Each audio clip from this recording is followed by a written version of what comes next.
as we have already pointed out, our case is built very largely upon circumstantial evidence.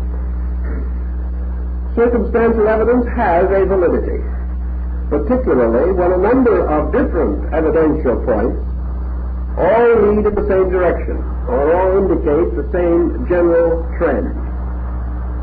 But nearly always, any reasonable idea which a human being can hold can be assailed by another person who does not accept it as reasonable.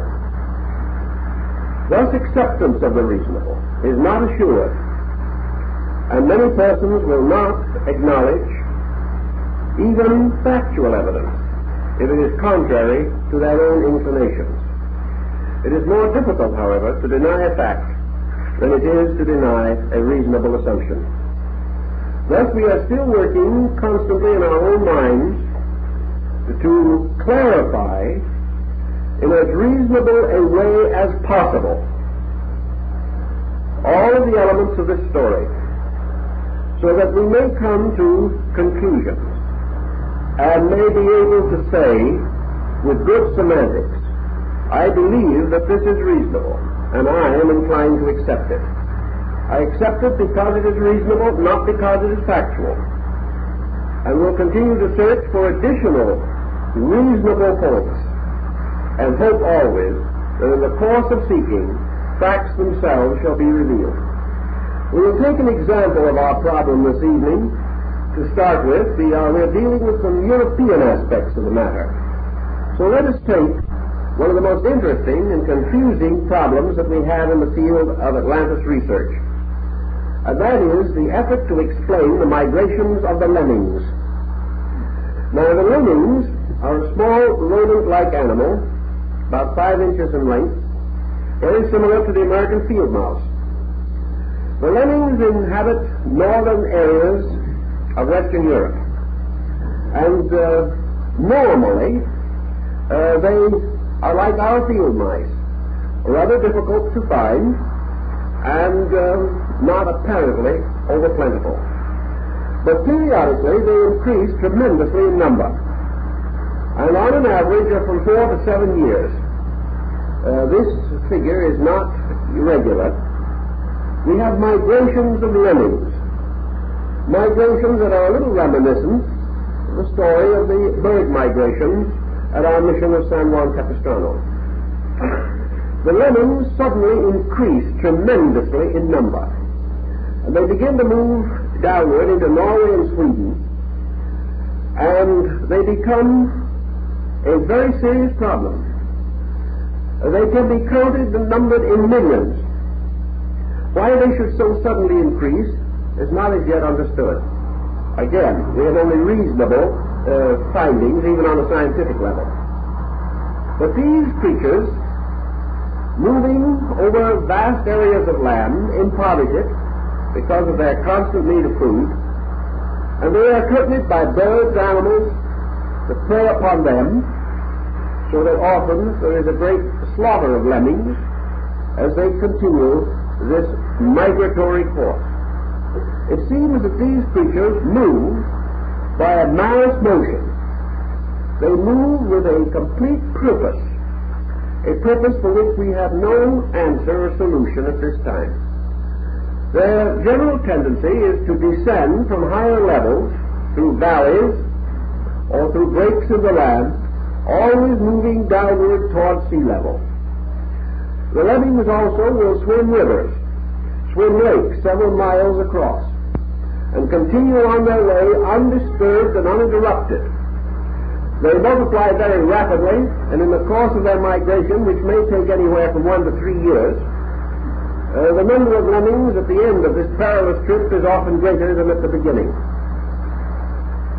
Inevitably, the lemmings move toward water, large bodies of water, most frequently the Atlantic Ocean.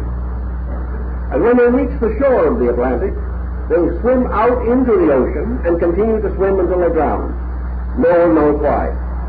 At the end of the migration, it is not known that any of them ever turn back. They all apparently go forth together into a collective suicide. Now, this migration of the lemmings has been the cause of considerable speculation. So we can start, of course, with folklore. The natives of the area have an idea that these tremendous increases in the number of lemmings are the result of these creatures falling from the sky. There's an ancient belief that they rain down upon the earth at certain times. Also, it is held in the local areas, even now, by some of the more learned and intelligent members of the communities, that the lemmings are following an ancient trade route, that they are going according to a way they have always gone, and that their original purpose was to reach an area of land now submerged. And it has been pointed out, even in scientific papers, that their general route coincides with land area that has been submerged. Apparently the lemmings are continuing to seek a place in the ocean beyond the shore. And although this place has disappeared, vanished forever, the instinct of this rodent continues unchanged. If this be a reasonable hypothesis, and it has even been accepted scientifically, it means the lemmings are attempting to convey to us in a strange way, through the drama and tragedy of their lives, that once upon a time they could reach land which is no longer there. That this land must have at one time been of unusual attraction to them, that they are continually seeking for it, and year after year they die trying to find it. Now, what is behind all of this? Is it merely that these creatures are pressed on by some suicidal tendency? Do they go in nature merely to die? What does this instinct mean? Does it really tell us that there is a power or driving force behind this species of creatures that will not change or has not changed, but continues to send them on their way to death? Nature normally does not produce circumstances of this kind. Nature is forever adjusting for the survival of its creatures. Why then do millions of the lemmings swim forth into the ocean to die? Experience has shown that they did not have to do so. They could have turned back. Even though their migration is heavy, it is not of the type of a herd of thundering buffaloes. They are not forced by the back pressure of their own kind to drown. Any time they could stop. Any one of them could have survived the entire catastrophe, but no, not one of them does. What is the answer? This has been advanced as indicating the migration of creatures otherwise to be noted, where a distribution shows that at some remote time there must have been land bridges between continents now completely divided. That these land bridges resulted in the general diffusion of creatures. These creatures change somewhat, but not necessarily totally. It is assumed, therefore, that the lemmings are following an ancient route that was a land route at the time of the Miocene period. That they have never been able to overcome the instinct to follow an old order of the earth's arrangement. And perhaps the reason why they have continued is because they have no means of common communication. Not one can come back and tell the others. Therefore, each discovers only by dying.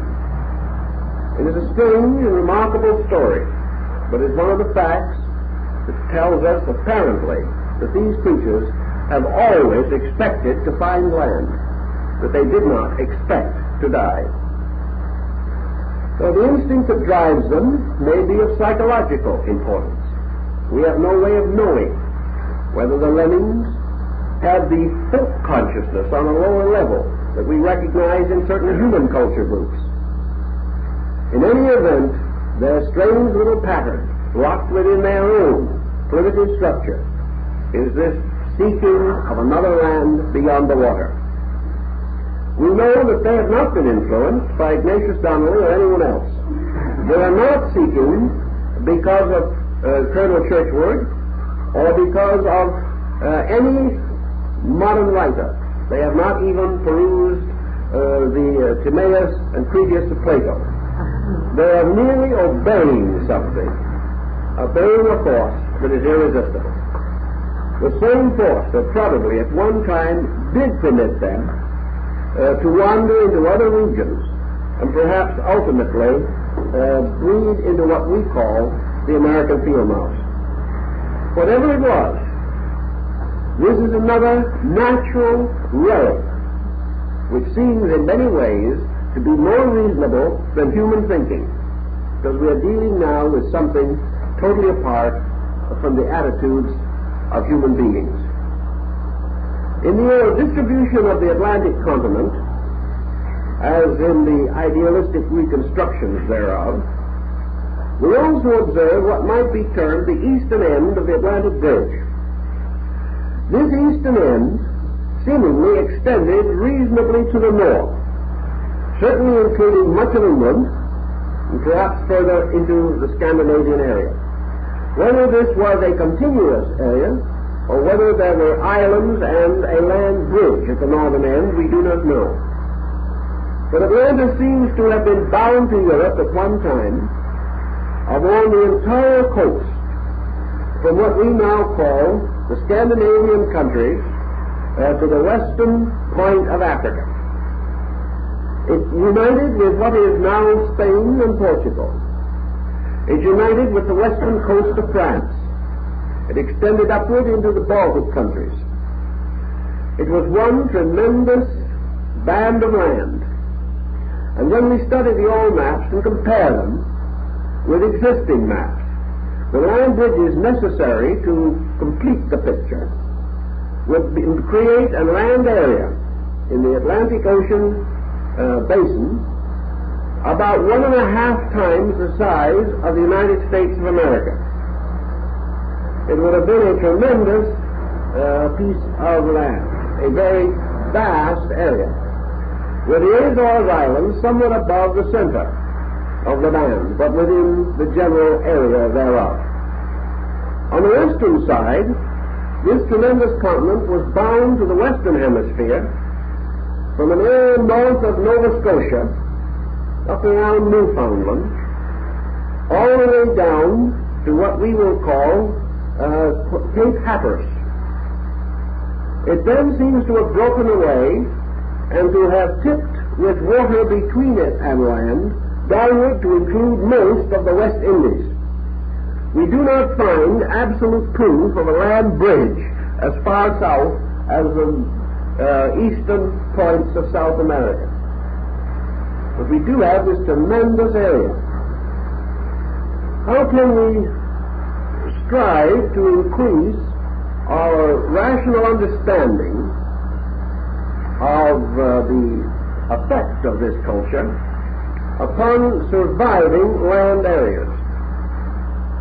Let us therefore for the moment consider what seems to be a reasonable probability, namely that an attempt to escape from Atlantis, presuming that this continent was in the process of breaking up, would have been in the form of migrations over whatever land areas were available, or in narrow water areas which could be crossed by boats, rafts, or any available materials.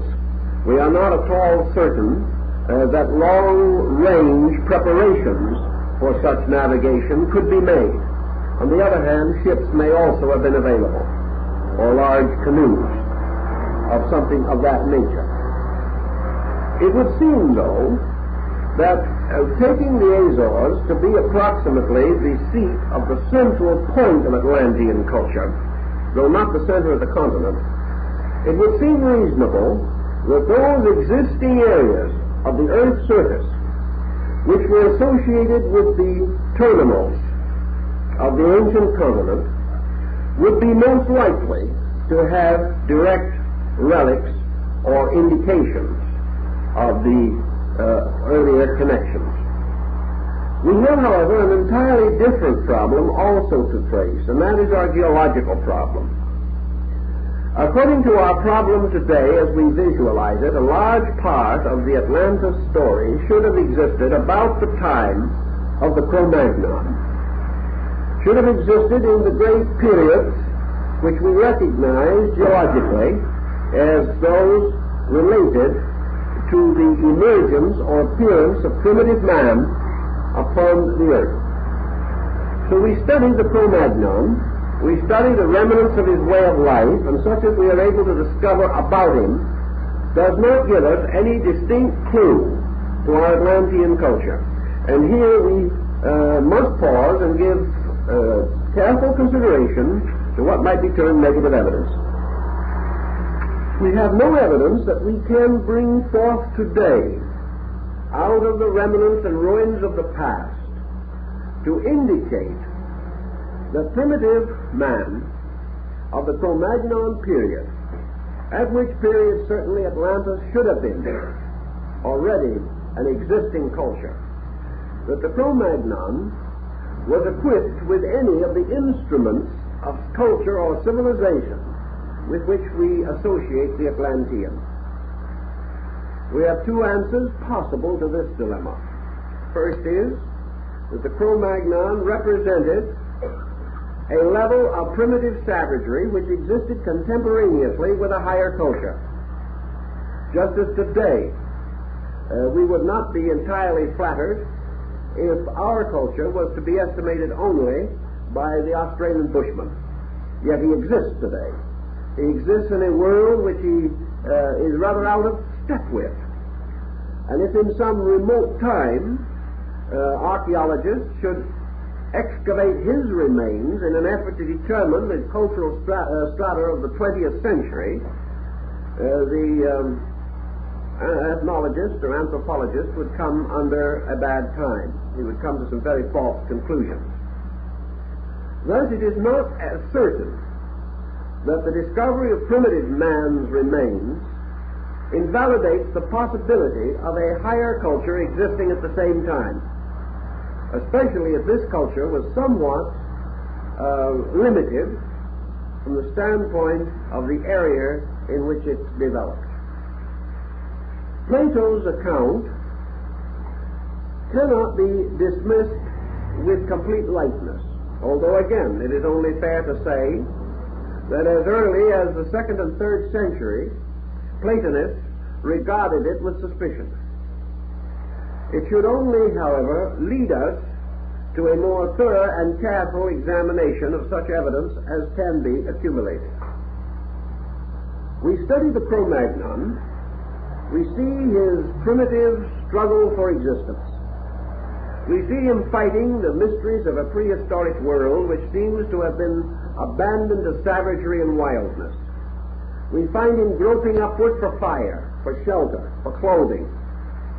We see very little indication in his struggle of the type of culture we are seeking.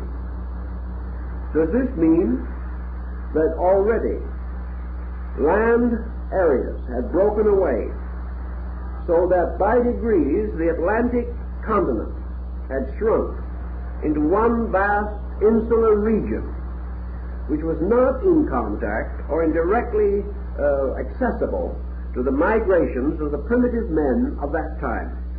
Let us take a parallel of this and see how reasonable we are. In the year 1490, the Western Hemisphere, as we know it today, was comparatively unknown to a highly civilized people.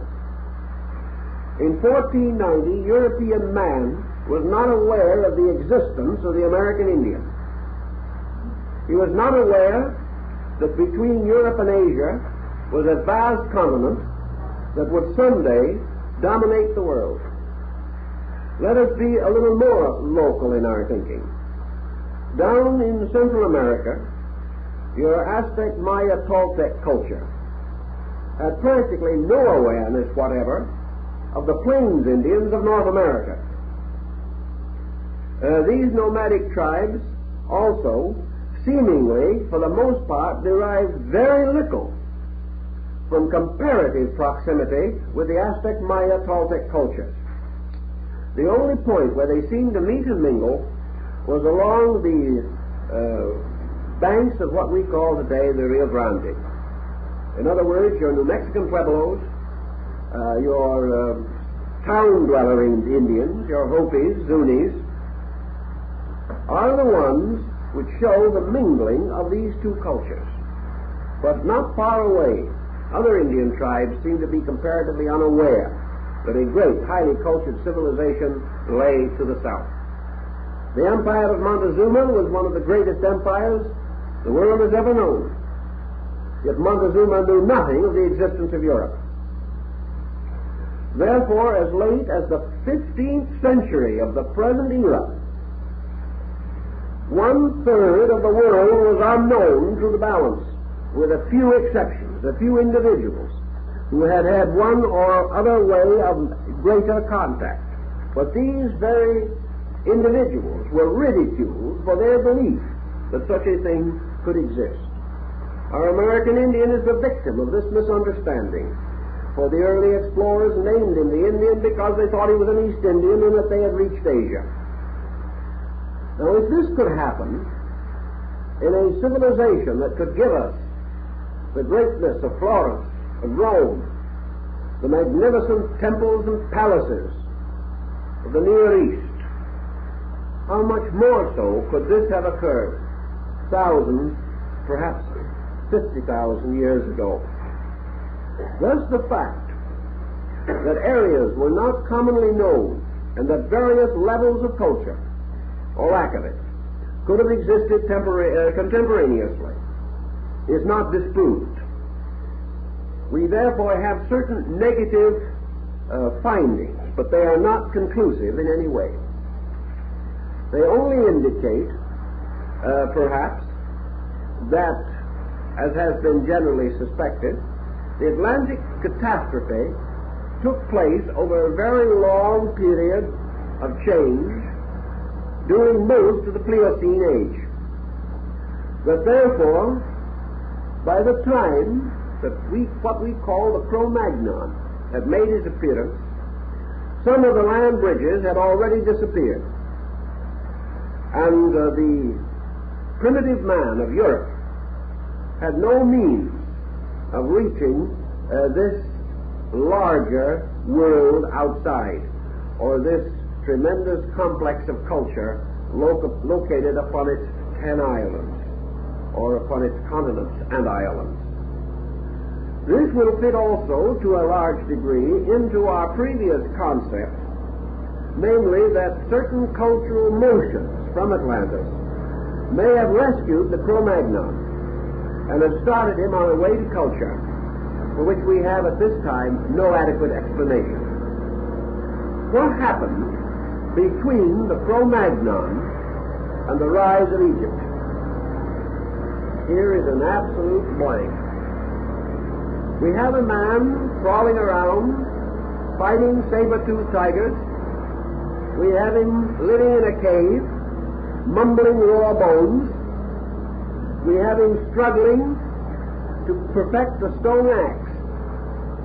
We find him scratching in unintelligible glyphs upon rock and fishing with bone fishhooks.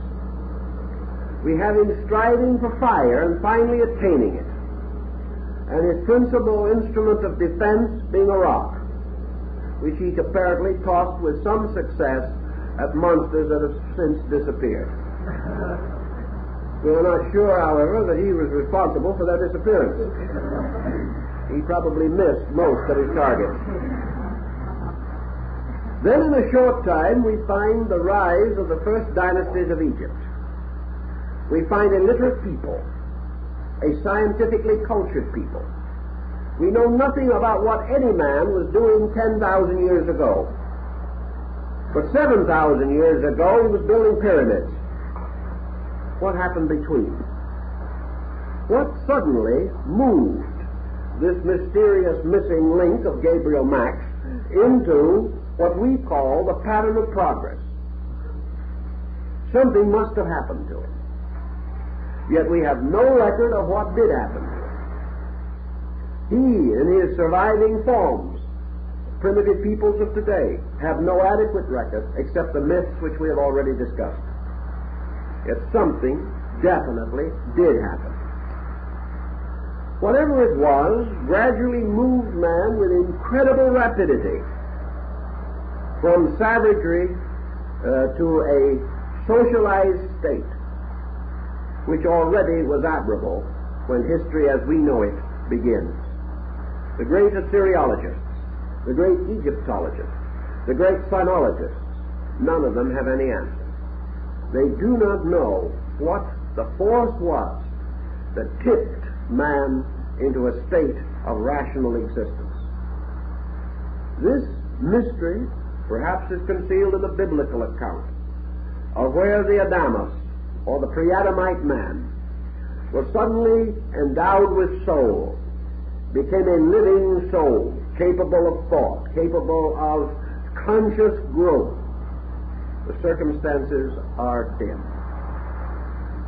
But if we are not willing to accept that primitive man has some teacher, then we must assume that for reasons totally inexplicable, the drive to intellectual attainment broke out all over the earth at a comparatively similar, if not identical time, and that this drive suddenly lifted these primordial people into a state of intellectual attainment. We look around us and we observe with great interest the rise of peoples, the attainment of intellectual individuality under the existing conditions of today. True, we do not have as many primitive groups to work with. But we observe, for example, that within the last 10 years, a great change has taken place in the map of Africa. 10 years ago, we had only 3 sovereignties in Africa. These were Egypt, the little Negro Republic of Liberia, and the Empire of Ethiopia. All the rest of this vast continent was a colonial empire of foreign powers. Today, or very recently, in the newly liberated state of Ghana, which was previously the crown colony of the Gold Coast, 8 independent sovereignties of Africa met in national conference. There are now 8 independent nations in Africa. These independent nations reflect progress, but this progress was a gradual growth through contact. We may assume that had there been no contact between Africa and other groups of culture, contact which perhaps later became a burden under the colonial policies of various European powers, but certainly the original contact and its results in the terms of schools, sanitation, the development of communications with the outside world, missionaries, many other contributions, these made possible the rise of the independent states of Africa. What happened back in the days of our mysterious Cro-Magnon?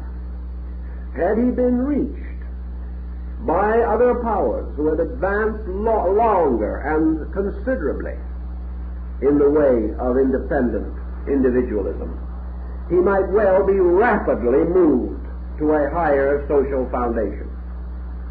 But left completely to his own devices, we do not know exactly what it was that inspired the Cro-Magnon man to suddenly emerge in the rise of the greatest classic civilizations that we know, civilizations so glorious that they are still romances of fiction in our minds. We observe, in memory at least, the grandeur of Babylonia, the magnificent Ur of the Chaldees. We see the rise of great cities.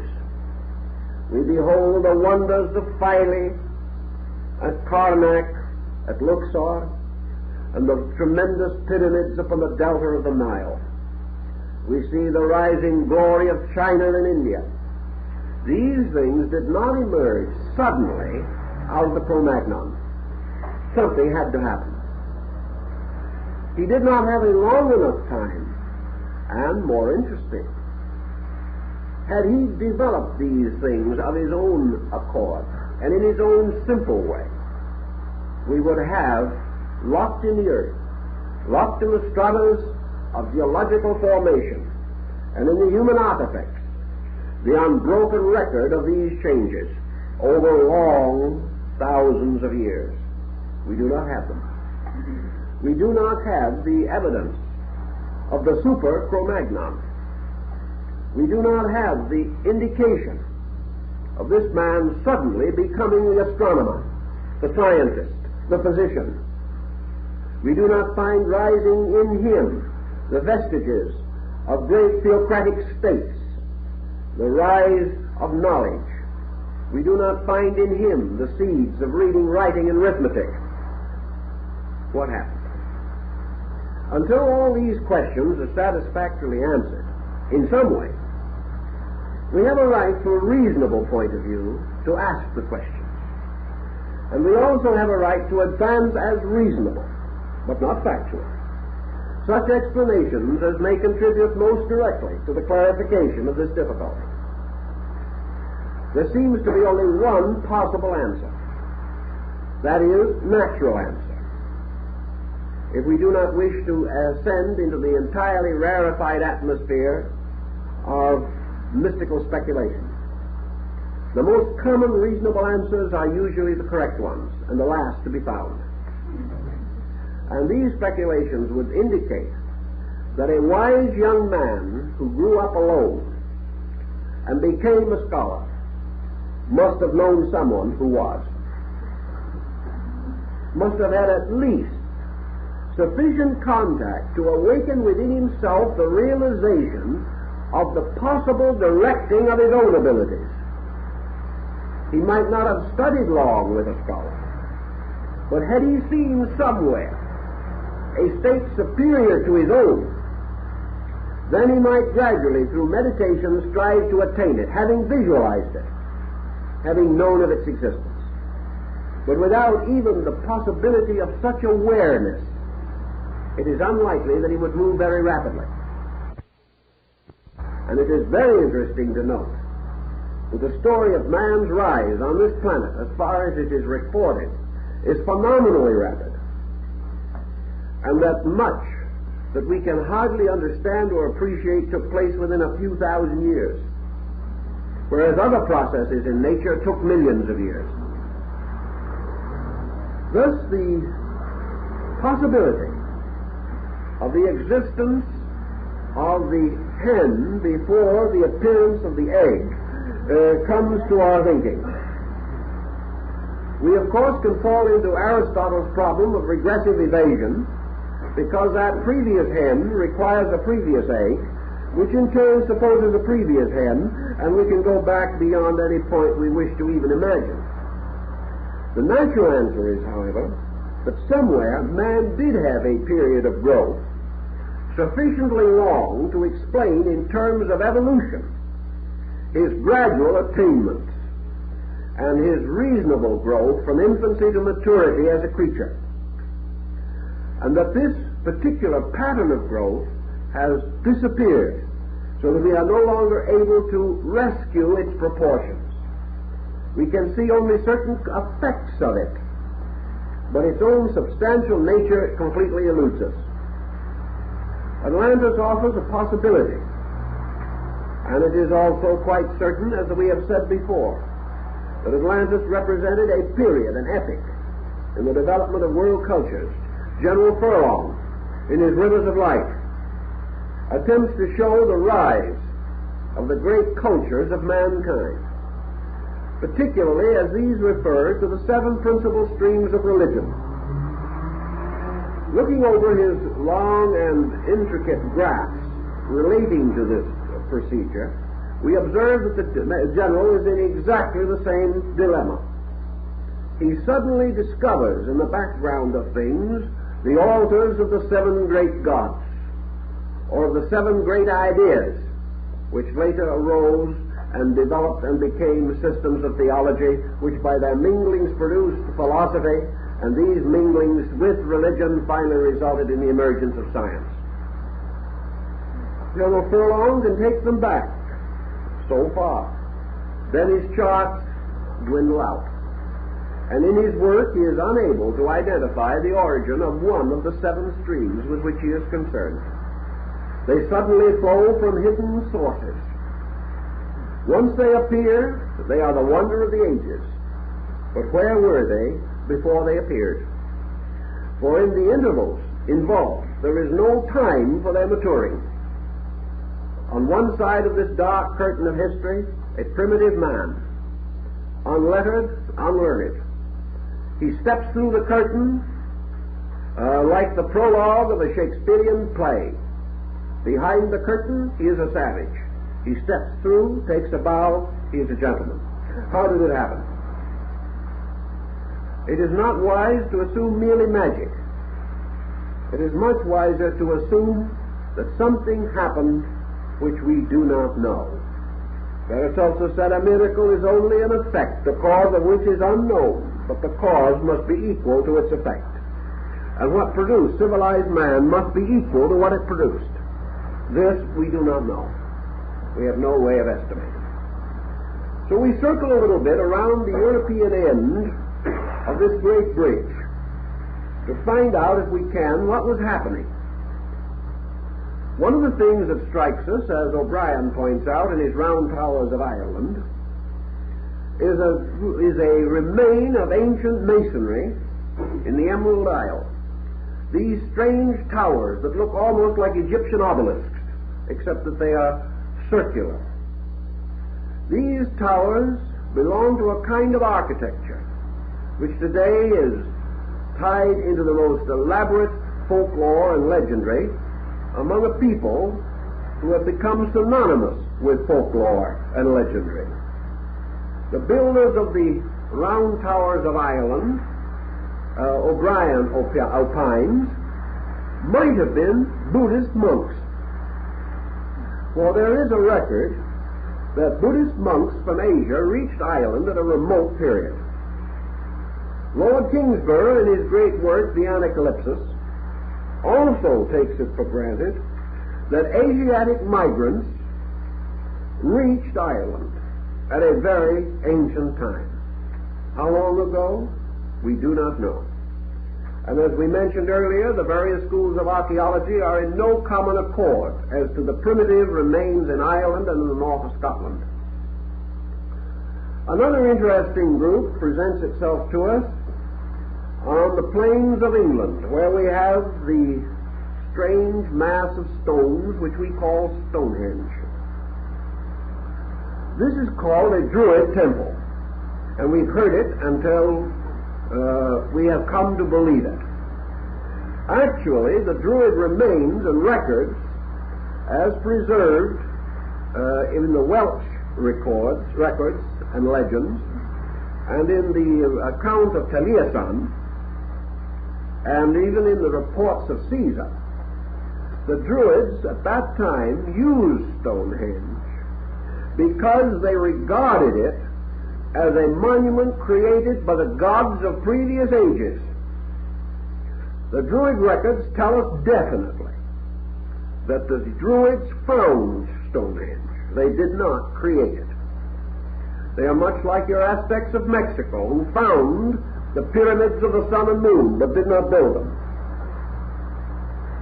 The stone used in the quarrying of the rocks of Stonehenge has been also a subject of great discussion. Some say that it was precipitated through the air by spirits. Well, that is helpful. And we are reminded of the historian Herodotus, who tells us that the builders of the pyramids started to build at the top and worked down. This also gives us a moment of consideration.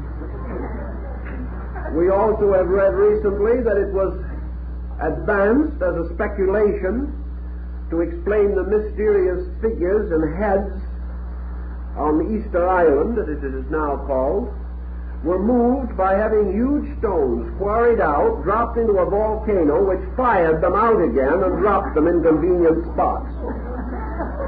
This sounds a little too much on the order of modern rocket propulsion. Actually, all of these mysteries are mysterious for one reason only, and that is we cannot conceive of primitive man having the brains to do any of these things in a reasonable way. We are convinced that our primordial ancestors could do nothing better than throw rocks around, and small ones at that. That they were so concerned trying to find fire that they never got any further. Actually, a more interesting group even than Stonehenge is to be found in Brittany, in the western part of France. It is called Karnak, but it is not spelled the same as the Karnak in Egypt. Karnak is a mystic maze of stones, some of which would dwarf those of Stonehenge. But instead of a circle of stones, we have hundreds of them. Great monolithic rocks standing on end, forming rows like soldiers at attention. Why they were put there, who put them there, no one knows. But one of our more factual friends decided that at a remote time some native king or prince decided to hide a buried treasure. He hid it under one of the rocks and put all the others there to confuse people who were looking for it. Now this is good, sober, factual stuff. And pretty ridiculous. These stones that were used in the building of Karnak will weigh up to 15 and 18 tons. They were moved, some of them considerable distances.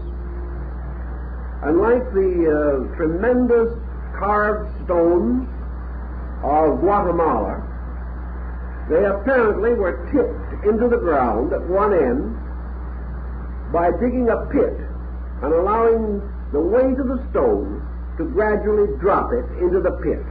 After that, the opposite end was raised and the part in the pit was buried and became the foundation. This happened at Easter Island, we know. It was primitive engineering, but it was successful. But what caused it? What would lead a vast number of persons, that must have been a vast number, to devote an incredible period of time to raise a maze of rocks into the air, 12, 15, 18, 20 feet, leave them without a carving or a sculpturing upon them? And if that isn't mysterious enough, we can look around through England, Scotland, and Wales and find all kinds of large rocks that have been balanced like the head of a mushroom on a very small stem-like rock, so perfectly that they have balanced for ages. Why? No one knows. Yet most of these tasks, though primitive, seem to bear witness to a high resolution and purpose.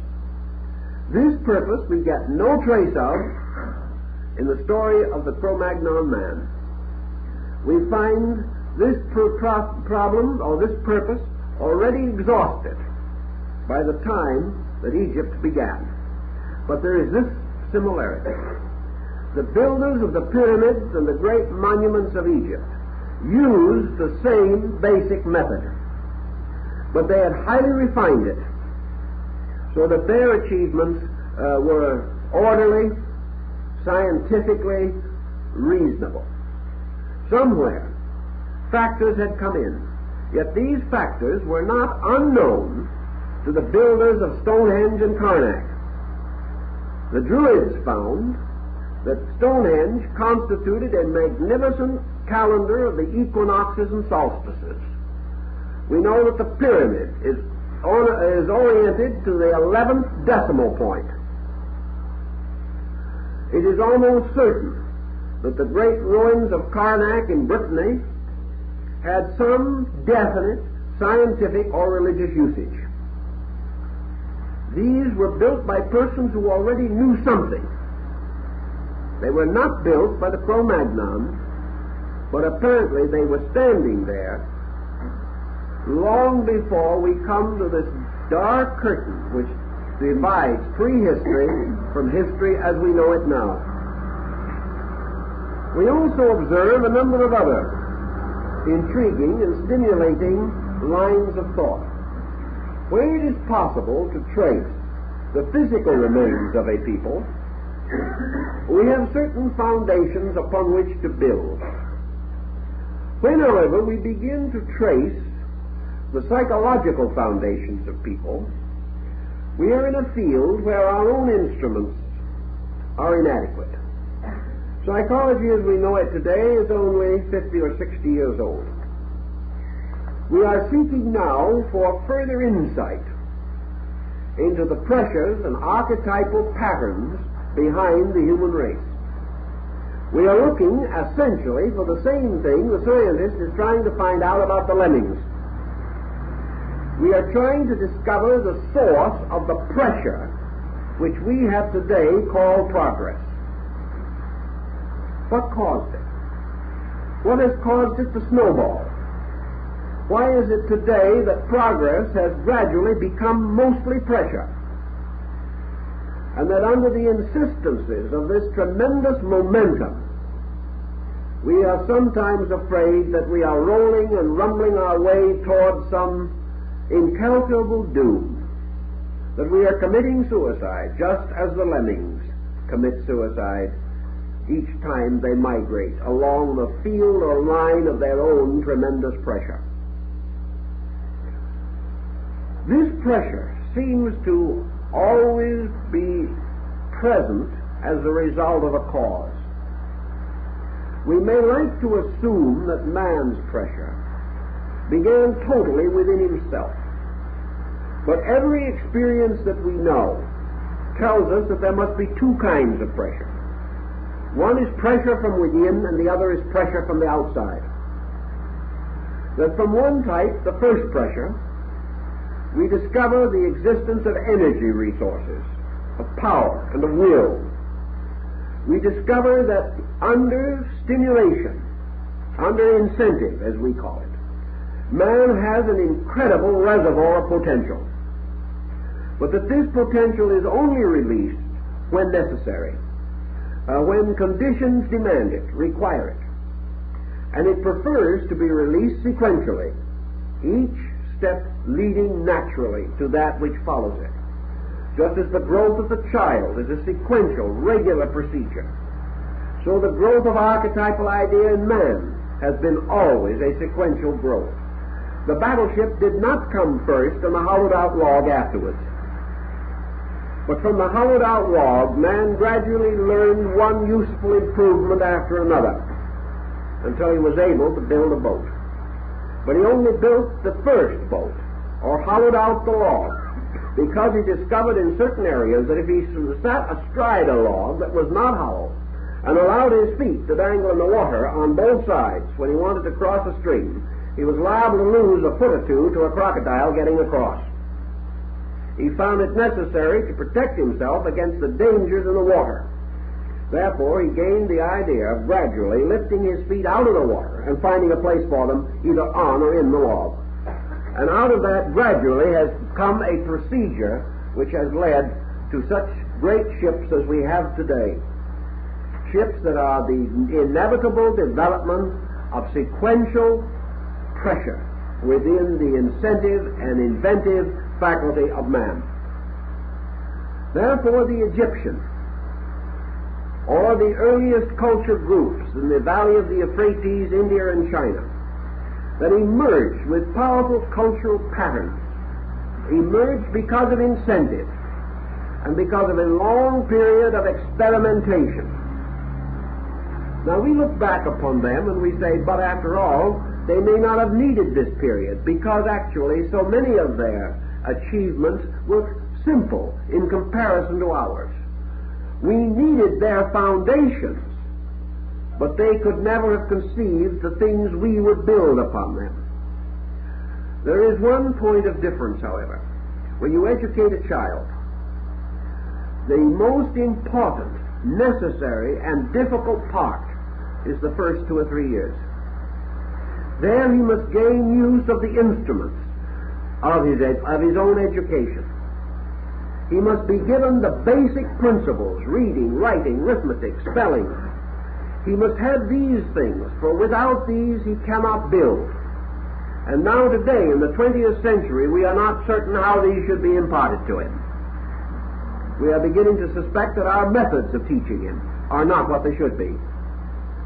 Therefore, primarily, the great basic discoveries required the most enormous pressure of all, required the most powerful incentive, and some kind of judgment upon incentive, by means of which the early course of knowledge could have been clarified. We can send any child to school today, but only because there are 7,000 years of educational formula behind us. How we sent the first man to school, we do not know. Even presuming that he had the potential, only experience, discipline, repetition, and the orderly development of his faculties could have enabled him to make this tremendous transition within a conceivable period of time. And we have a very limited time in which he did it. And we know that we are not far off in the dating of this time. We can only assume, therefore, that what we call today the growth of man from the Pliocene, from perhaps the Pithecanthropus erectus, or the Neanderthal man, or the Heidelberg man, these ancient ape-like humans, these could not be all that preceded the rise of Egypt, the glory of China, the magnificence of India, and the splendor of the Greco-Roman culture. It's just not conceivable. So we have to have something. And these incentives have to come to us from some disciplined cause or source. Nearly all your ancient mythologies attempt to explain this by stating that there were upon the earth in ancient times superior races of beings. And in religion we find them everywhere. We find them in Ireland. We find them in Scotland. We find records of them in France and England. Everywhere we search, as in the case of the sagas and the Eddas, in the case of the ancient Arabian records, the Egyptian legends, always we have a people that arose from previous contact with culture. The only difference between this viewpoint and that of the Atlantic research student is the effort to determine the state and stature of these previous teachers. Donnelly was one of the first to present the possibility that these ancient teachers were the highly developed people of previous races. He opposes to this the presumption that these were angelic beings, creatures of a superior order of life.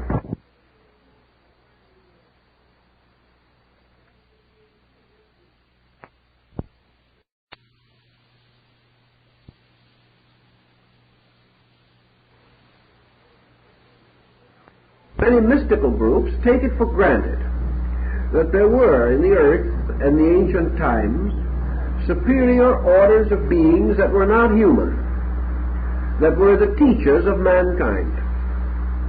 We cannot say that this is not so. We don't want to say that. But we do say that it is conceivable that these so-called records of superior orders of beings could definitely refer to a culture then existing. Because had these beings actually been superior, we probably would not have been in the presence of legends exactly like those that we have. If it was true that these beings that taught men were divine in the theological sense, that they were gods or angels or archangels, that they did actually represent a superhuman communication by revelation, then it is extraordinary indeed that all of these early records should be so conflicting concerning the essential integrity of these beings. We do not have at the beginning, any more than in the case of Plato's story, beings that are truly divine. We have beings in whose nature we find the elements of our common concept of a pagan theogenical hypothesis. Namely, we remember Zeus, divine. We find him taking the form of a bull and abducting Europa. We find this same Zeus in constant argument with his wife, who was extremely jealous of him because he was by nature of a philandering intention. This does not sound as though these old gods were divine in the strictest sense of the word. Now we go to other nations, and they rather remain a polyglot lot. The gods of India made mistakes. The gods of China were very autocratic. They combined great gifts with strange and inconsistent attitudes. Most of the deities, for example, of the prehistoric world, and we can take the Nordic Odin for a good example, were unable to foresee the consequences of their own actions. They set things in motion and then were dissatisfied. The gods of the ancient Olympian pantheon created man. Didn't like him. Wiped him out. They seem to have had combinations of factors. Among these same gods, there rose one, a great hero, a truly noble, semi-divine being, Prometheus. Prometheus took the fire of heaven in a hollow reed, and knowing that the gods were resolved to destroy mankind, he brought the fire of immortality to man, so that the gods could no longer destroy their creation. The gods turned upon him in righteous rage, chained him to the peak of Mount Caucasus, placed a vulture over him to devour his liver, and left him in agony for ages. Peculiar. Something not totally divine about the whole subject. There's only one answer that appears to meet all of the problems, and that is that these myths have some ground in a reality, that man, perhaps perfectly willing to accept all the attitudes and characteristics of these deities as sacred because they were beyond his comprehension, still maintained a certain record of things heard and seen. This record drifted into myth and fable, but still the record seems to show the survival of a strong humanity in the symbolism of these creating deities. That these ancient pantheons could well have represented great colonizing powers. And if you ask the man of Tunisia, or the man of Libya, or the man of Algiers today, what he thinks of the nations that colonized in his areas, he is apt to give some rather mixed accounts also. There seems to be some doubt, for example, how popular the French are in North Africa at the moment. There is considerable doubt as to how popular the British were in India for a long time. Now, the intelligent Indian is perfectly willing to admit that he has learned a great deal from the people he didn't like.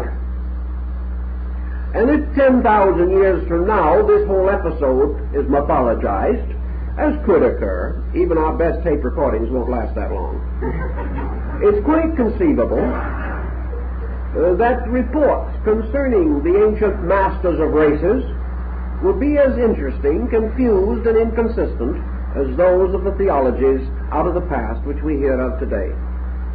Not long ago, a considerable student of religious matters pointed out something which was also picked up and mentioned by Sigmund Freud in one of his books, namely that in religious tradition in Europe particularly and in the Near East, there has always been two traditions. We find this in the ancient Semitic faith, where we have the two faiths, the followers of one deity which is called the J group, following the deity we now call Jehovah, and the other called the E group, following the collective deity now called Elohim, both terms appearing in the Bible. It is quite possible, however, that although the names have since been confused, the two distinct systems of religion were originally involved. Freud thinks so. Others have also discovered a very important thing, that from the earliest religious records that we know, two religious systems have been in conflict. One is essentially monotheism, and every religion has at its root the worship of one invisible God. The other is polytheism or pantheism, the veneration for secondary deities. These secondary deities in many instances gradually obscured the primary divinity. But wherever we had the Greeks worshipping their Olympian pantheon, we also had them worshipping a secret and hidden God unnamed, superior to anything in that pantheon. And the answer might well be that originally man had a concept of an essential religion, and that this religion continued, but upon it came gradually the engraftings of the hero lines and the mythological lines due to semi-historical records. But by degrees, the ancient teachers, the colonizers, the master race of that time, became confused with deity. But the confusion was never complete. Always the concept of the one unchanging and eternal deity remained. In the Scandinavian rites we have Odin, the most powerful of the hero gods. But behind him is another deity unnamed, only known as All-Father, All-Father, the Great One, the one in whom even Odin's power was as nothing. This All-Father, the one behind, disappears almost completely in the great age of legendary, but it is still there. So it is quite possible that what we term our colonizing continent gradually came to be confused with gods, that the mysterious heavenly world became identified or identical with the golden city of Atlantis. This was the city of the Golden Gate, the city foursquare. This was the wonderful heavenly city, perpetuated and remembered in most myths. But it was not necessarily the divine city, because ancient peoples, certainly Plato, was well aware that the Olympian gods were not the creators of the universe. He tells us so. He shows why it is mathematically impossible that they should be. He places them, therefore, on a lower level, giving them creativity over certain departments of life, but not the supreme department. The identification of the gods with stars, and the gradual development of the concept that these stars represented arts and sciences, systems of culture, and later the seven parts of the soul, and finally the sensory perceptions of man. All of these ties seem to point out that we are dealing with more than one level of ancient tradition. So we have in religious tradition as we know it not only a universal account of the deluge, but also the fact that this deluge swept away not only a mortal world, but an order of gods. In the Nordic mysteries, for example, the destruction at the Götterdämmerung, the twilight of the gods, was not a destruction of the world, but of the gods. And it is inconceivable that this strange, sad, melancholy story of divine beings who were not divine, of gods who were selfish and tyrannical, of deities who brought down upon themselves a common ruin, the selfishness of the Teutonic Wotan when he makes his and breaks his pledge to the Nibelungen, his effort to steal the ring from Fafnir, and all of the subterfuges involved in this story, leading finally to the destruction of the gods. If they were truly gods, they could not be destroyed. This destruction, therefore, obviously relates, if it has historical foundation, and most legends do, for mythology is the history of prehistoric time. These relate to a people regarded as sacred, held to be divine, but nevertheless subject to evil, subject to death, and subject to the ultimate dissolution of their civilization. The moment we begin to think in these terms, we begin to put together pieces that will be of considerable value to us. We know also that if the Atlantic pattern gained control of European thinking, that there should be old vestiges, old remains that would tell us something about it. We find evidence supporting this concept in Andalusia and in certain areas of Spain. Also, we know that on rare occasions there are tides on the western coast of Spain. These tides are most extraordinary. They occur only at rare intervals, but under some conditions it is possible to walk dry shod as far as 7 miles out from the normal shoreline. There are very rare tides of this kind. These were the types of tides which in the Mediterranean area resulted finally, as is said, in Aristotle committing suicide because he could not explain them. In any event, searchers for Atlantean vestiges have gone out at these low tides to look to see if the sea had concealed anything. 6, 7, 8 miles off the coast of Spain, human artifacts of a high order have been found. These artifacts are totally different from anything relating to the historical background of Spanish archaeology. They represent symbols, figures, designs, mostly in bronze and ancient metals. And it is now estimated, therefore, that these bronze remains must be as old, if not older, than what we call the Cro-Magnon today. Yet we have no record that he worked in bronze. It would be incredible to us that he did. In the Sahara Desert have been dug up examples of tempered bronze, tempered so successfully that a real cutting edge could be achieved, a strong edge, a useful edge. Yet the tempering of copper has only been discovered in comparatively recent times. The ancient evidences of these arts and sciences, the relics of them, would correspond somewhat with Plato's accounts and with those of other early writers, for it has been assumed for a long time that the Atlanteans did master the use of bronze, and that in some way the tipping of the Bronze Age, as it was called, into the Age of Iron had symbolic bearing upon the destruction of their continent. All of these relics, however, are not as really interesting to us as, for example, we know from ancient mythology that among the kings of Atlantis there was one that ruled a state on the extreme eastern end of that continent. And in the old mythological records he is called Gades. And he was one of the members of the family of Atlas. Gades is remaining to us. We know who Gades is now, or what Gades is. It is the city of Cadiz in Spain, named for him.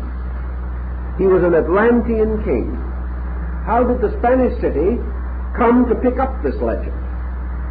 Why do we also find in the area around this city extraordinary examples of volcanic upheaval and evidences of ancient culture far earlier than anything to be discovered in more distant parts of the same country? Bit by bit, these things have to be fitted together. But all the fitting tells us one thing, that somewhere in the background there were many myths, many legends, which have resulted in the naming of ancient areas. And that this naming of ancient areas seems to show a broad knowledge of something.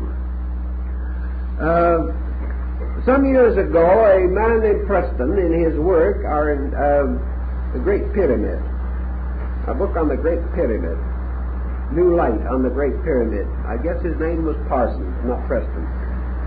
But in any event, he brings into his book something that is quite intriguing. He shows a map of the world, the astronomical map, laid on the terrestrial map.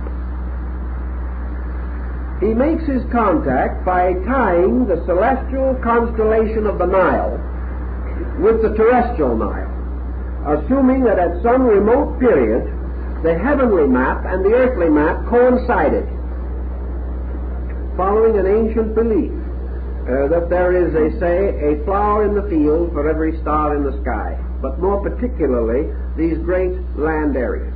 If you fit the celestial map over the terrestrial map, as the Chinese did in their famous bronze terrasphere on the wall of the observatory in Peking, which was taken to Berlin after the Boxer Rebellion but later returned, you find that the heavens placed upon the earth give us some very interesting things in the line of correspondences. If we do that, the constellation of the Great Bear falls over Russia. Why? No. The constellation of the Eagle falls over the United States. The great constellation Serpiens falls over Central America, where the worship of the serpent has been noted for ages.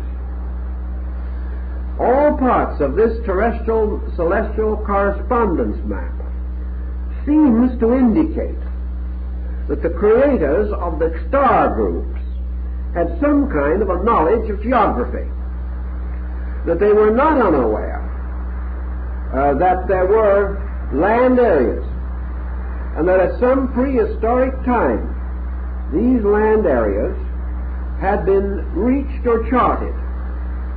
How, we do not know. We know also that Plutarch, in his Voyages, describes a Greek expedition. The description, the detail of this description of navigation was analyzed mathematically in terms of the sailing of boats. The modern analysis was made within the last 50 years to try to find out from the detailed description left by the ancient Greek navigators where they had gotten to, allowing for their own measurements of how many equivalents to our miles they sailed in one direction, then for so many days in another direction, and following exactly as far as possible not only their course, but at the end what they found. It would seem that these Greek navigators at a very ancient time navigated as far as the St. Lawrence River and went up that river, perhaps as far as a boat could go. That they would, and then also traveled down the coast of America. We have no authentic records of this, except this record, which was then held to be purely mythological. But taking the charts and measuring the journey, it seems that they reached that area. Now we have no way of knowing what others have done. This whole idea that this half of the world was unknown depends entirely upon our own concept. Now what kind of a people must we assume these Atlanteans to have been? Here we go into a whole group of possible explanations. From the standpoint of the diffusion of peoples and the remnants that today seem to bear witness to this ancient motion, we are apparently in the presence of a Mongolian people, what we would term something between the Egyptian and the American Red Indian, the Mongolian of China and Siberia. He seems to belong to this group of people. Therefore, it would be interesting to discover, if possible, where Mongolian blood can be found in Europe. Of course, we know approximately where to look for it, but this is a comparatively late mixture. We know that the host of Genghis Khan brought Mongolian blood to the back door of Europe, certainly as far as the Slavic countries, and that he and his descendants during the 12th and 13th centuries scattered Mongolian blood throughout Eastern Europe. But we also have a lot of other things to think about, namely the evidence that increases constantly that in the remote background practically every European stock has Mongolian blood. We don't like to go into it too much in detail, but there is evidence of Mongolian blood in Ireland. In the so-called 100% German Aryan, he is loaded with it. It is even quite abundant in the Latin peoples. It is present in Spain. And it is quite evident that it commixes in North Africa, producing a whole series of mixtures. Of course, it is all through Asia, so that Mongolian blood is to be found on both sides of the Western Hemisphere. And, of course, your American Indian also is a strong Mongolian, a point that has never been questioned. This diffusion, therefore, of ancient peoples, and the fact that these strains are consistently being submerged in most European countries, and that these strains go back much further than we generally believe. In fact, it is believed rather historically that the historical man whom we know as Odin in Scandinavia came from Scythia, and that he came as an Asiatic to Scandinavia. The Greeks claim that their Orpheus was an Asiatic, and the Egyptians say that their Osiris came originally from India. So all these things go back. And as we go back behind the rise of the great Anglo-Saxon Teuton complex of peoples, we find underneath, holding them up, this mysterious Mongolian Atlas who holds modern humanity on its shoulders. More research is necessary in this field, but the belief in general has long been that what we call our Atlantean was perhaps nearer to the Mongol than any other type that we know today. That therefore the possibility of his disappearing as a great unit of culture in the Atlantic Ocean era, or the Atlantic region, may well have released minority groups as the Celts and the Anglo-Saxons and the Aryan Semites from what had previously been subservience.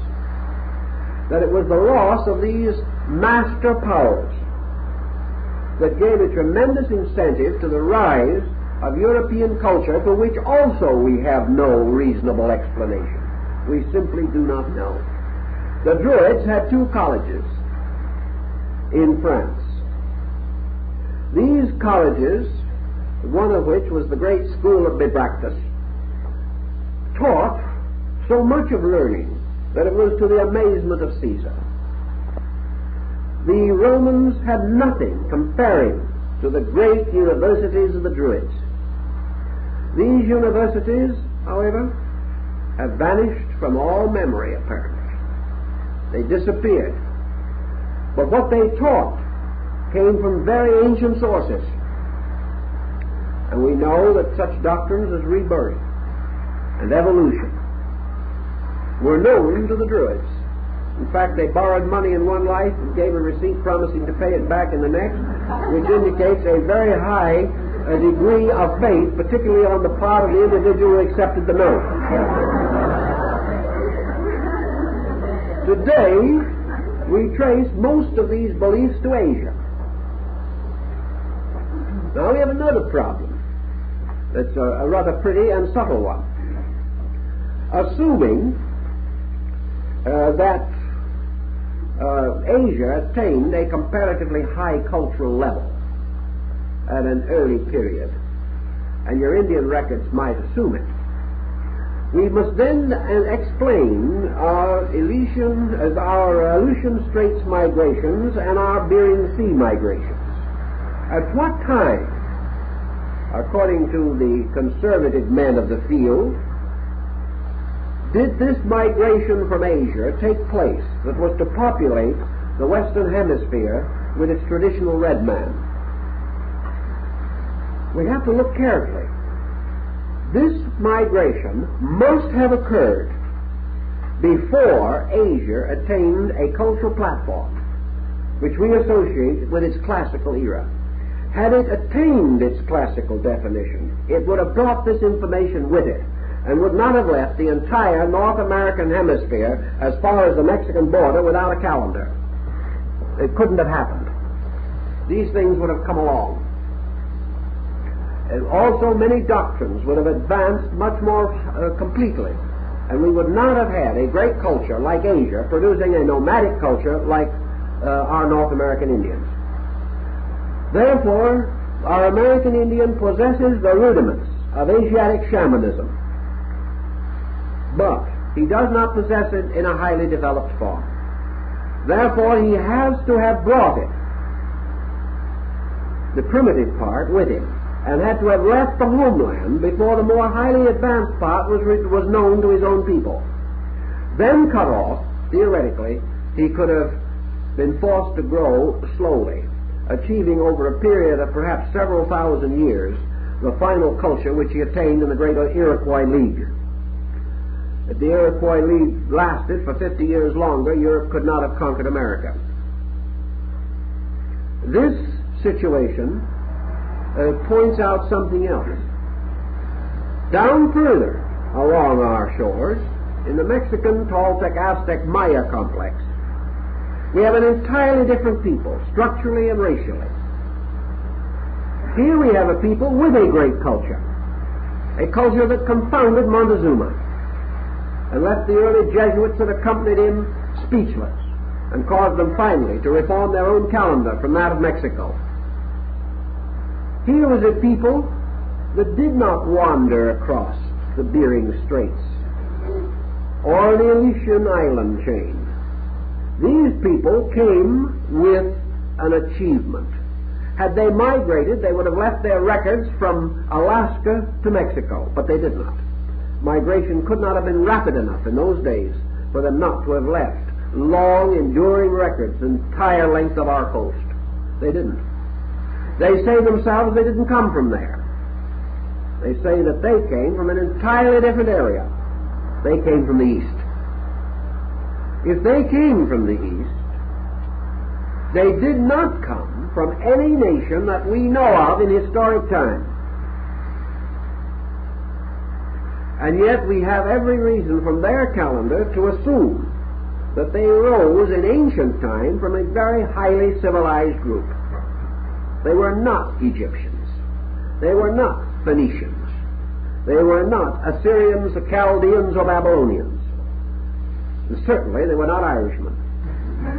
They came from an entirely different cultural stream. This great Central American civilization arrived in this continent building cities, raising temples, creating buildings 2,000 feet long, pyramids with such perfect drainage that if you spill a glass of water at the top, it'll go directly to the bottom, orienting them as perfectly as the Egyptian pyramid. Yet they were not Egyptian. They were something else. They had a homeland, and a homeland which was rich in arts, rich in cultures. They came from the east, from great cities. Go back and figure the time when they came from there. Allow for the conservative concept of modern archaeologists. One thing is evident.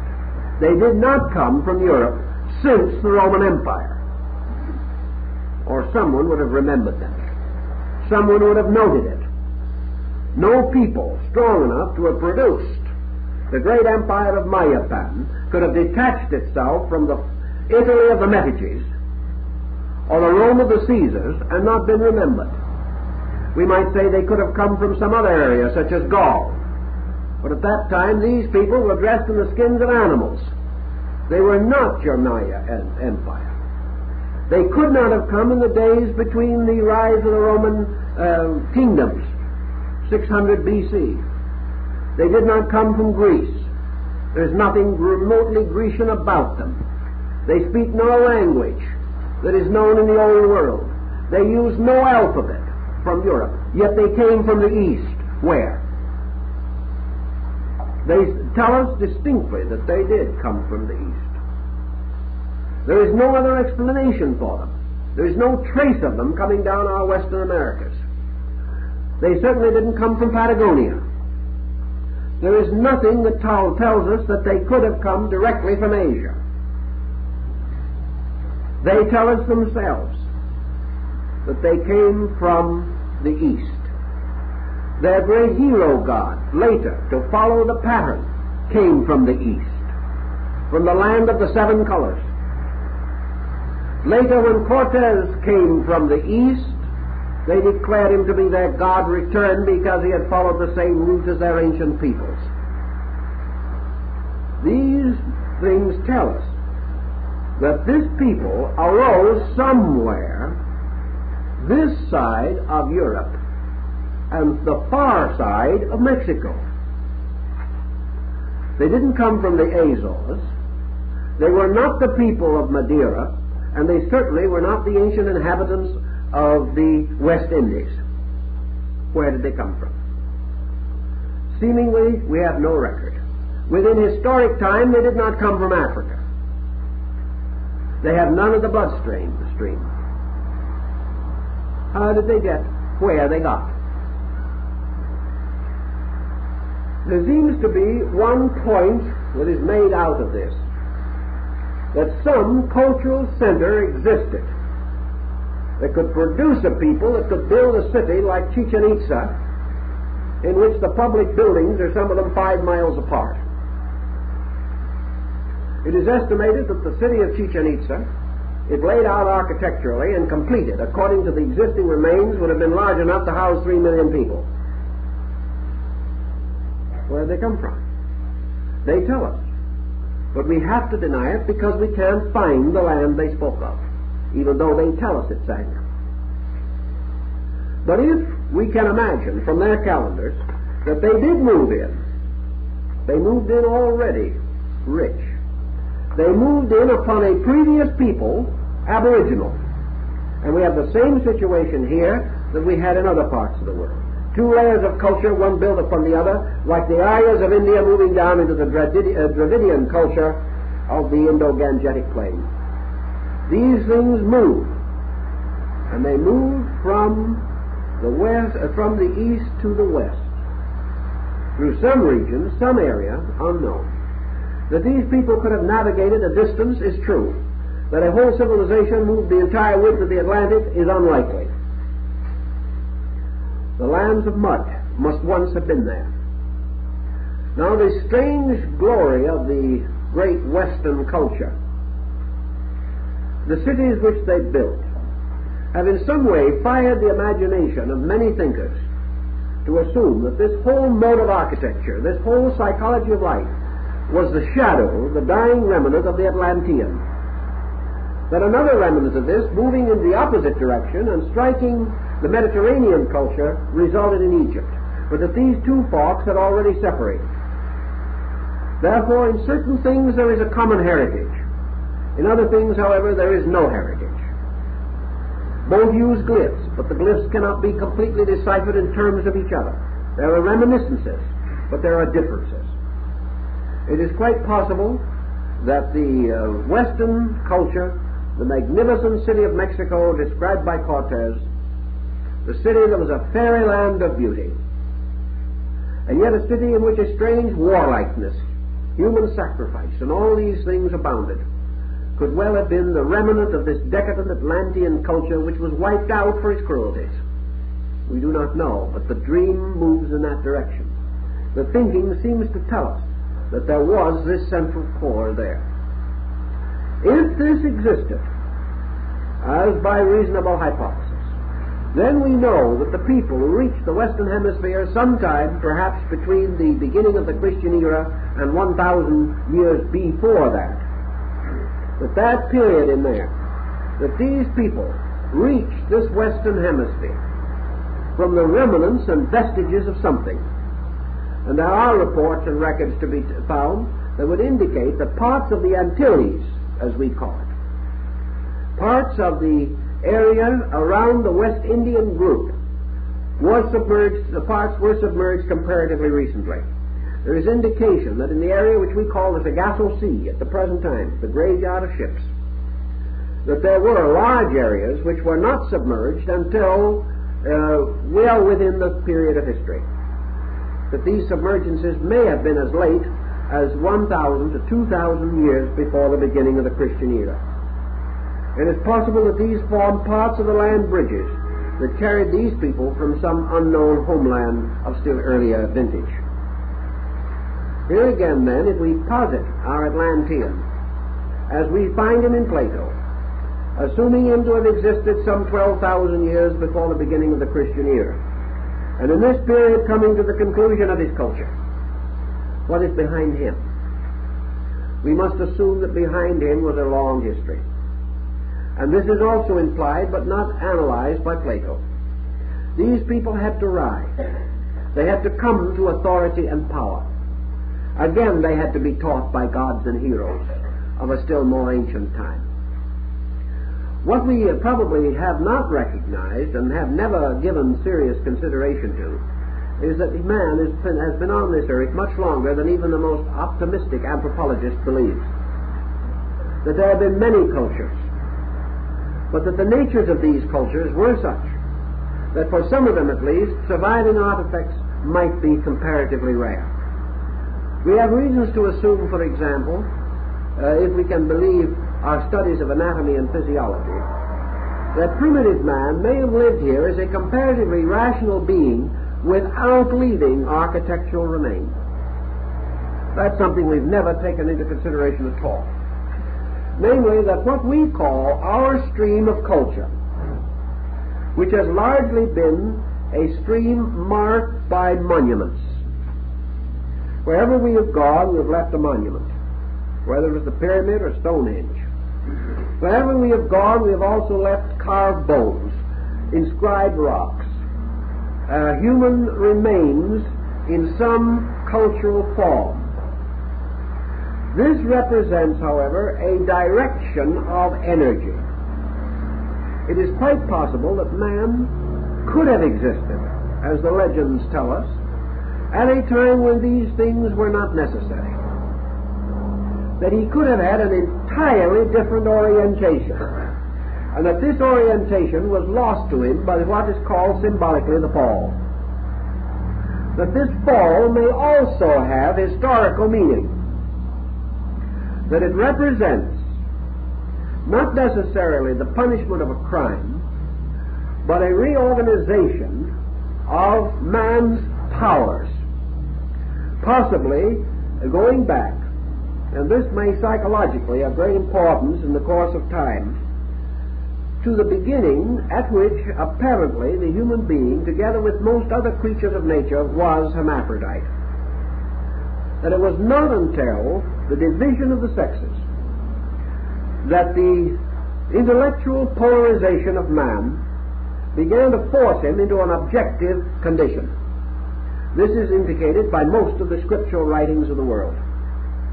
That therefore there came a time when man, who had been a peculiarly complete creature, and being complete, did not suffer from the psychosis which we call the need for civilization, had an entirely different way of fulfilling the consciousness instincts of his own nature. Particularly if we wish to assume, as the Tibetan does, that at a remote time he possessed an internal organ of orientation by means of which he had the power of direct knowing, and that this power of direct knowing lies at the root, giving or bestowing the primordial impulse by means of which all motion of knowledge as we know it had its origin. If this being possessed knowing, as Buddha points out, he would not have done in that state what man does now. In the first place, our entire motion has been toward knowledge and toward security. So survival and wisdom have been the supreme quest of man since the dawn of the motions of civilization as we know them. Had man at some ancient time possessed wisdom and known security beyond any question of doubt, he would have been and remained static in that state. Something had to happen. Something had to unbalance man's internal psychic faculty equilibrium, making it suddenly necessary for him to follow the admonition of Genesis, to go forth and to earn his bread with the sweat of his brow. Something had to drive him out of the paradisical region which was perhaps his primordial home. It is quite possible, therefore, that man, different of appearance, different of structure, different of texture, but still the seed from which modern man was to come, at some remote time possessed a total internal awareness, and that this total internal awareness has retired to become his unconscious, and that what we call evolution or growth today is this internal awareness breaking through slowly as a result of the gradual refinement of certain organs, certain structures, which for thousands of years have inhibited the expression of this internal totality. Plato intimates as much, so does Hesiod in his Theogony. These possible explanations might also explain how and why the Atlantean mystery was possible in Atlantis. How at a remote time a culture which, according to Plato, once lived at peace and according to law, suddenly became lawless. As a result of its lawlessness, certain things happened. Cain, the fratricide, after he had slain his brother, went forth and became the builder of cities. This has never been exactly understandable. It could well be that it was the destruction of certain psychic content, or the suppression of it, which suddenly sent man desperately into the course he now knows, the course that has left behind it 7,000 years of historical empires, rising, falling, disappearing. And with all of this, man remaining essentially insecure. Had it been possible to assume this, we might then postulate that the Atlantis of Plato and the Atlantis of the demigods of mythology, the Atlantis with its huge monolithic monumental remains scattered about the earth, that this Atlantis was the product itself of a very long period of conditioning. That by degrees, as Plato says, here war was first discovered, here men first disobeyed. That gradually, in the course of the primordial development of a kind of specialized life on this planet, man passed out of instinctive control, such as was possessed by animals, but probably a higher and more intuitive form of it, and passed into this state in which he had to depend upon submerged intuition. And this submerged intuition became instinct. And he began to seek around him for the things that were really within him. And once he started this, we can understand why civilization galloped on its way, like some mysterious symbolic centaur, with the head and shoulders of a man and the body of a horse. This civilization, therefore, represents a special condition arising, making possible the gradual accumulation of artifacts. Prior to this, there may have been a being that needed no artifacts. As surely as there existed upon the earth in those days countless creatures, in addition to those whose fossilized remains are known to us. Only certain type of creatures could leave fossil. These did, but there were other forms that did not. The nature of man was not known for any of this vast background, and we do not seem to be catching up to him very rapidly. Thus, out of a long, dim background, the rise of an Atlantean culture can be hypothecated. We can see it emerging until it finally reaches a tremendous achievement. Now, the destruction of Atlantis may or may not be regarded as a mortal incident. It is quite conceivable that this destruction went on over an incredible period of time. That perhaps at times the continent increased in size, at other times it decreased. A considerable piece of the coast of Chile disappeared in our own lifetimes. It made a couple of inches in the newspaper, that was all. We have no interest in these minor changes, unless we happen to live in them. But changes are continuously happening. Our eastern seaboard is changing constantly with a tendency to slowly submerge. It will not happen in our time or in our descendants' time. But if we look back upon this continent 100,000 years from now, it probably will not have the present shape. It is assumed as possible from existing conditions that 100,000 years from now, our Pacific coast will be inland. Here's an opportunity for further subdivision. But all these changes are forever happening. They happened in Atlantis. The continent was constantly differing in the formation and distribution of its allotments. But slowly out of it, there appears to have come a pattern of 7, some say 10 islands.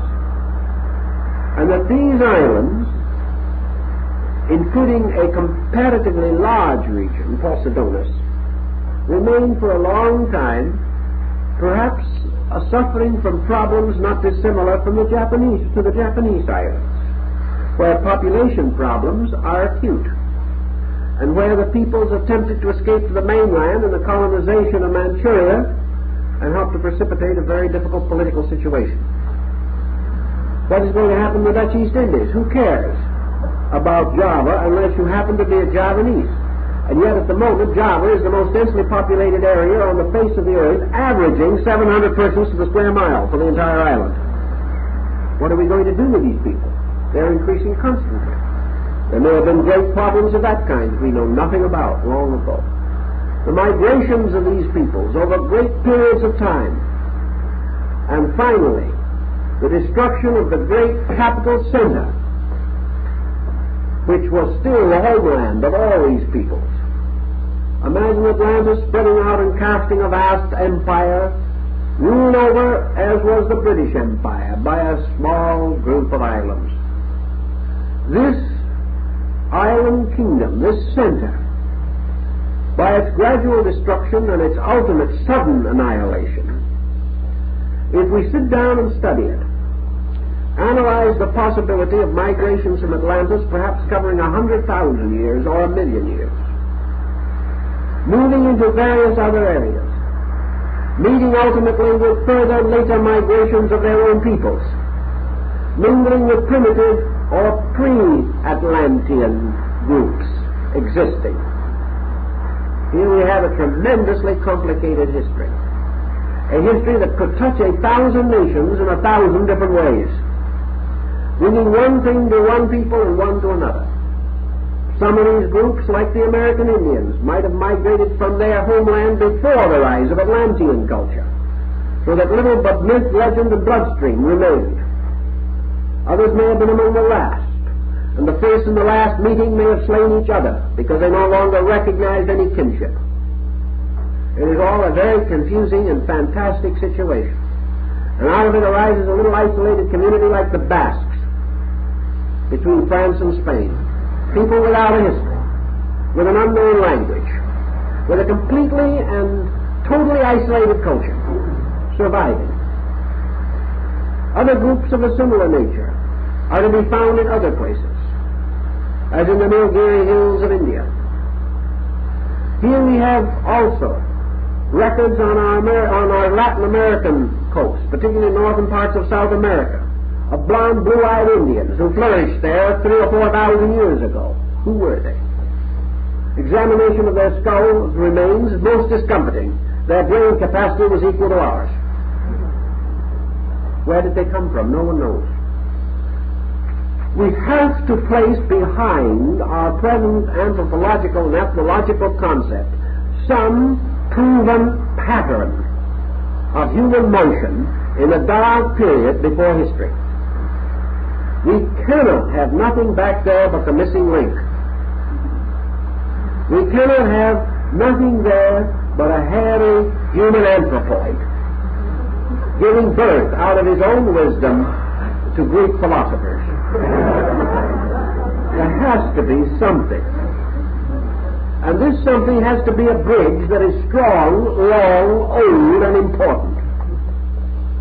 It has to show thousands of years of traditional culture within itself.